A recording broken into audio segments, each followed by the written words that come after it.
وصفة الشربات اللي راني سول منها اذا جربتوها واحد فيكم راح يزيد يشري تاع برا. تبعوا معايا 3 حبات قاس كبار، غسلتهم نحيت لهم ليزاز تاعهم، نزيدوا معاهم نص كاس سكر، نخلطوا مليح هذاك ليزاز مع السكر ونضيفوا لها نص لتر ماء ونفرغوهم في الكسرونه تاعنا ونحطوهم فوق النار يغليو لمده 10 دقائق. من جهه اخرى نقشروا هذوك 3 حبات قارص، نحو لهم هذيك الطبقه البيضاء بس هي اللي راح تطلق لنا المروريه في الشربات تاعنا، ونضيفوا لهم وريقه نعناع ونمكسيهم مع بعضهم. نجيبوا هذاك البول تاعنا ونصفي فيه القارص هذا اللي ميكسيناه، وبعدها نزيدو نصفوا هذاك السيرو بعد ما كان برد.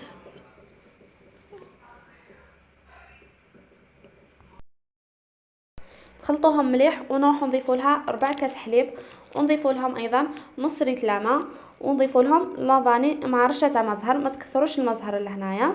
نخلطوا كلش مليح مليح ونخلوها تبرد واستمتعوا بالبنه، وما تنسوش تجربوا الوصفه وديروا لها حفظ على بخوشان.